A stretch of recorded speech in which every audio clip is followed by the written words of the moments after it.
Hello, I'm the Media Wiz, because one art form wasn't enough. Let's talk about Rudolph the Red-Nosed Reindeer. Originally appearing in a book from 1939 by Robert L. May for the Montgomery Ward department store, the character truly cemented himself as a Christmas icon with the original 1949 song penned by Johnny Marks. We all know the story by now. Santa's youngest reindeer is born with a glowing red nose. He's made fun of for being different, but soon proves himself when a horrible fog rolls in and Santa calls on him to guide the sleigh. It's a great underdog story that's lasted throughout the years, being covered by many different musicians and artists. By the 1960s, animation company Rankin were becoming regulars with their stop-motion Christmas specials, and sure enough, Rudolph would get his very own. Much like the song, the special became a holiday classic for years to come, actually doing a pretty good job turning a 3-minute song into a fully fleshed out story, adding tons of lovable, memorable characters like Hermey the Elf, Yukon Cornelius, the Island of Misfit Toys, and of course Bumble. Ever since, Rudolph appeared in subsequent Rankin Bass specials in the late 70s, like Rudolph's Shiny New Year and the crossover Rudolph and Frosty's Christmas in July. And for the longest time, that pretty much finished Rudolph's appearances in Christmas specials, as well as anything Rankin Bass produced. But a couple decades after that, he would appear in 2 animated movies being distributed by Good Times Entertainment. Now I know I've done the right thing by letting him kill me instead of... Instead of who, Father? Oh, nothing. It's nothing. Absolutely nothing. It's beauty, isn't it? Yes, really. That same Good Times Entertainment. Long story short, Good Times Entertainment are just one of the many low-tier animation companies that tried cashing in with animated rip-offs of Disney movies and cartoons based on public domain folklore and fairy tales. By 2001, they tried releasing not 1, but 2 Rudolph movies. One with 2D animation that went to theaters, and one in CG that was intended to be a direct-to-video sequel to the original Rankin Bass special. This time using a lot of well-known Canadian voice actors and even a few guest stars. Well, considering what some Rankin Bass specials ended up getting for continuations, surely this has got to be one of the better ones, right? Right? Hopefully. This is Rudolph the Red-Nosed Reindeer and the Island of Misfit Toys. We start off with the camera zooming around a snow-covered forest until landing on a suburban household. The children inside lay fast asleep, when in that instant their toys come to life. Hey, unless they're singing show tunes like No Girl's Toy, I am not interested. This whole bundle of toys end up leaving their house, and we get some helpful narration to set the stage for what exactly is going on here. And that's the scoundrel behind the secret serenade. Mr. Heebie-Jeebies himself. So the villain for the movie is that one guy from If? Or the mysterious Mr. Enter armed with a Zelda flute? Otherwise known as the Toy Taker. So yeah, this Toy Taker is basically a Pied Piper character, using a flute that emits a hypnotic tune that makes the toys follow him into his blimp, where he takes them away from their owners. But more focus on that later. That Toy Taker nearly ruined Christmas for everyone. Why, if it weren't for Christmas Town's favorite reindeer son, who knows what might have... Okay, I know Burl Ives passed away before they made this movie, but why didn't they just reuse Sam the Snowman? I mean, even if they recast him with this new voice, it would have been less distracting than creating a new original character with a design like this that, in my opinion, just doesn't mesh well when it's interacting with characters that are supposed to be from the original 60s cartoon. As we say in the North Pole, that was just the tip of the iceberg. Oop, almost forgot to introduce myself. Name's Scoop T. Snowman, ace reporter for the Christmastown Chronicle. And yes, this is one of the celebrity guest voices here. Scoop D is played by Richard Dreyfuss. Yeah, Hooper from Jaws and Dr. Leo Marvin himself in a Rudolph movie as a talking snowman. Anyway, we jump in with the song that kickstarted this whole thing off. Rudolph the red-nosed reindeer had a very shiny nose, and if you ever saw it, you would even say it glows. All of the other reindeer used to laugh and call him names. They never let poor Rudolph join in any reindeer games. After that, we're reintroduced to our cast of characters, and while they don't look terrible in CG, the animation comes off pretty stiff. The movements are fairly robotic, and the faces don't really have a lot of movement to them, even more so than the stop-motion special. And yeah, I know, a couple months ago when I reviewed the Scary Godmother specials, I said I can overlook bad animation as long as the story and the writing can balance it out. So, if anything, let's be fair and see if this stands up to the same kind of quality as those movies did. Well, much like Scary Godmother, we got some good old Canucksploitation going on here, since Rudolph is played by the great and powerful Kathleen Barr, who admittedly does a decent job replicating Billy May Richards' Rudolph voice. Rudolph and Clarise leave the party going on at the North Pole so they can have some time alone, with Rudolph deciding a good way to get closer to her is to help her learn to fly properly. This will be their thing throughout the movie. But no time for that now. We then cut to this bizarre-looking kite with a face looking for help. The dentist is out! How tragic. Try the Christmas Town snowball. First castle on your left. Matter of fact, only castle on your left. Back at the castle, everyone raises a glass for Rudolph for helping save Christmas with his special nose. He even has a reindeer looking up to him and wanting his autograph. And he also shows off his special nose powers when he lights up the disco ball. I guess I'm just a novelty act around here. Rudolph, you overcame being bullied and belittled for being different, and then you managed to save Christmas, and everybody's congratulating you for that. When in that instance, the kite with the face flies in, asking Hermey to go to the Island of Misfit Toys, as it seems King Moonracer has a toothache. Oh, just you wait till they actually show Moonracer in this movie. The letdown is on its way. So Rudolph tags along with Hermey and the kite as they set sail to the Island of Misfit Toys in Hermey's traveling dentist mobile. You're staring. Sorry, I was just trying to figure out Why I'm a misfit toy. The awful truth? I'm afraid of heights. Ain't it tragic? Oh, the cruel irony. This is then followed up by the movie's version of We're a Couple of Misfits, with a song called Keep Your Chin Up. Stick your nose out, hold your antlers high, enjoy the world you see. So what if you're a little bit funny? Hey, you still got me. So what if we're both kinda loony? So what if we're both kinda toony? So what if we're both kinda spoony? Nah, too easy. The crew gets to the island, and as if we didn't just have a song sequence, they launch into another song immediately. When a mouse goes meow and a cat goes woof and a kite is afraid to fly above the roof, don't be frightened by all the noise on the Island of Misfit Toys. Oh, the Island of Misfit Toys. Here we see a couple of the new toys this movie has to offer. Not that they're really main characters, but we still get a couple of them, including an Australian boomerang that doesn't return whenever he's thrown, and a piggy bank with no coin slot. They forgot to give me a slot. Sexual innuendo. King Moonracer lands, and Hermey takes a look at his tooth. He's able to fix his toothache, and the two head home, only to get caught in a storm out at sea.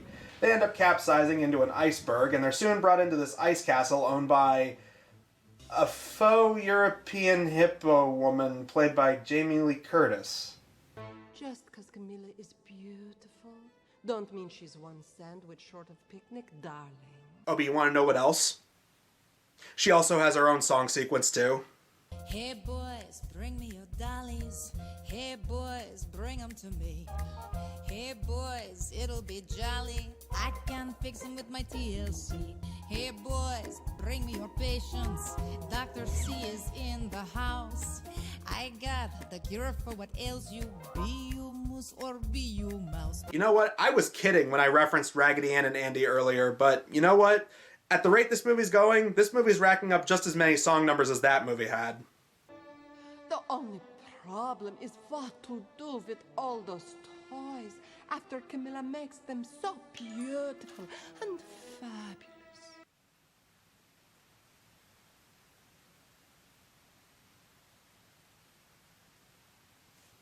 Screw it. I know I already used it earlier, but show it again. Sexual innuendo. Also, Camilla, if you want to give toys a home once you're done fixing them up, I'd recommend eBay. You find lots of stuff on there. Hell, you'll find a VHS copy of Tree Stand Safety there. So the two tell Camilla exactly what they want. Hermey mentions wanting to go on a date with the Tooth Fairy, as he apparently fell in love with her when she taught a dentist academy for elves. I don't know. He brought it up earlier and it really doesn't go anywhere aside from the very end of the movie. More importantly, Rudolph tells Camilla he wants a normal nose because he's sick of being seen as a novelty act. I'm still a misfit. But you're a celebrity. So what? Alright, I can appreciate what the movie's trying to do, showing that you'll still have struggles even after you accomplish what you were initially striding to do, but maybe it's just me. This entire conflict just feels really forced. Rudolph, you were picked on for being different when you were young, and then you proved yourself by using your unique ability to your advantage to help save Christmas. Now you want to throw all that away simply because your nose is being used to light up disco balls and you have fame all of a sudden? Apparently he realizes this and decides that he needs some more time to think about this decision.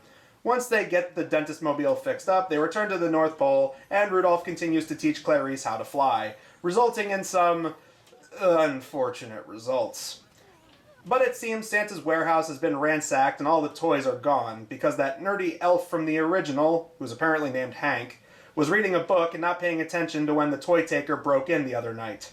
Truly top-notch work on the part of the North Pole security team. So Rudolph, Hermey, and Clarise, along with Yukon Cornelius and Bumble, decide to head off and find this dastardly toy taker.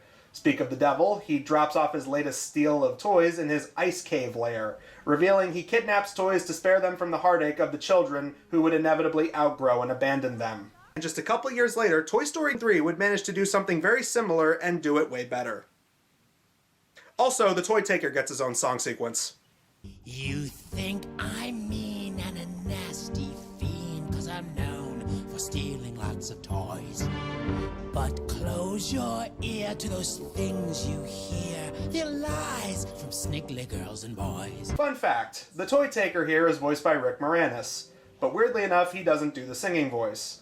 I find that unbelievably weird because I know for a fact that Rick Moranis can sing. I've seen Little Shop of Horrors, the man can sing, and yet for some reason they don't have him do that here. After he steals the toys from Queen Camilla, our group decide to dress up as toys on the Island of Misfit Toys where he plots to strike next.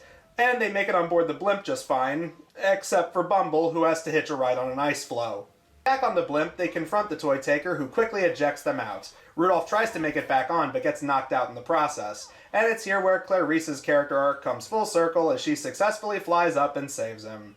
Cornelius gets back on the blimp and chases after the toy taker. They make it to the top, and his cleats end up popping the blimp, bringing the whole thing down.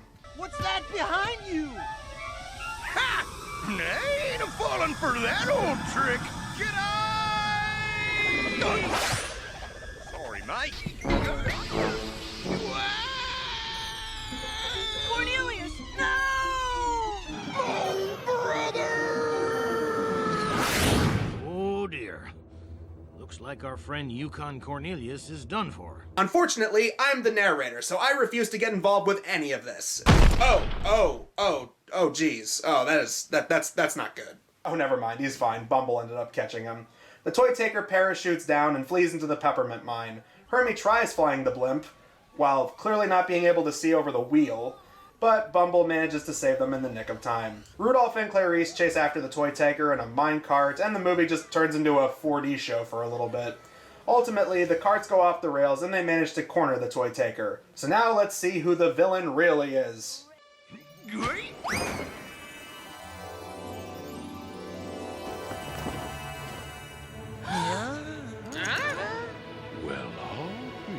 Pay no attention to the teddy bear behind the cloak. I am the toy taker. Fear me! So the teddy bear, whose name is Mr. Cuddles, because of course it is, reveals he was once loved by a little boy who eventually outgrew him and left him behind. Or so they say. They bring up that his owner is now all grown up and apparently was looking for him, so was he really abandoned? Anyway, he felt neglected, so he wanted to spare toys the same kind of heartache that he had by kidnapping them.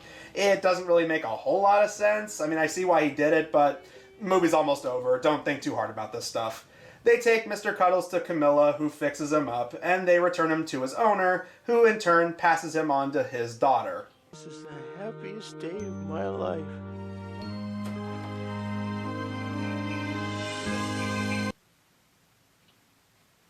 Okay, giving credit where credit is due, that actually is kind of cute. Well, maybe Rudolph realized that everything he ever wanted was right under his nose the whole time.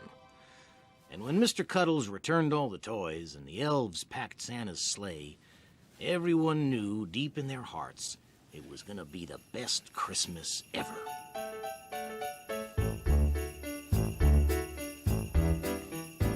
It's gonna be the best Christmas ever. It's gonna be the finest Christmas ever. Could it be a better Christmas? Never. There won't be one like today. Everything will be fine and dandy. Better keep your hungry tummy handy.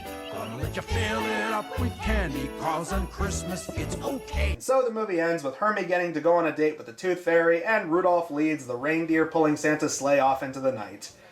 Wait. The party at the beginning of the movie was after Christmas. The story takes place just a couple days after all of this, and now it's all of a sudden Christmas again? So did this movie take place over the course of a year Oh look, credits. Movie's over. So that was Rudolph the Red-Nosed Reindeer and the Island of Misfit Toys. It's not very good, but certainly better than some other crappy animated Christmas movies I've looked at. I mean, nothing for nothing, this was still leagues above the Gummy Bear movie. The animation is pretty cheap, and the new character designs look like they fell out of a completely different Christmas special entirely. Rudolph pretty much learns the exact same lesson he did last time, and despite the title, the Island of Misfit Toys really didn't do much in the actual plot. Some of the songs aren't terrible, but they're nothing compared to the music in the original. At the same time, the voice acting is decent enough throughout, and the ending is sweet enough as it is. While it's not a very good follow-up to a Christmas classic, it's still nowhere as much of a migraine as, say, the live-action Year Without a Santa Claus remake. So does this mean that next year I'll talk about the 2D Rudolph movie that Good Times Entertainment put out? I don't know. Possibly. Either way, until next time, I'm the Media Wiz, because one art form wasn't enough. I want to give a very special shout out to Red Ribbon Reviewers. As always, it's a wonderful community, and I'm always happy to be a part of this and to try and help spread awareness. And after this insane year of 2025, all I want to do is, from the bottom of my heart, wish a very sincere and have a very Merry Christmas and a Happy Holidays to everybody watching.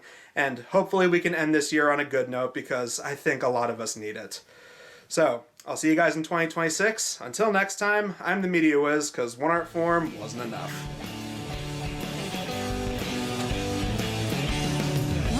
Couple of misfits, we're a couple of misfits. What's the matter with misfits? That's where we fit in. We're not Duffy and Dilly, don't go around willy-nilly. Seems to us kind of silly that we don't fit in. We may be different from the rest. Who decides the test of what is really best? We're a couple of misfits, we're a couple of misfits. What's the matter with misfits? That's where we fit in. Silver and gold, gold and silver. Why, there's silver and gold in our peppermint mine.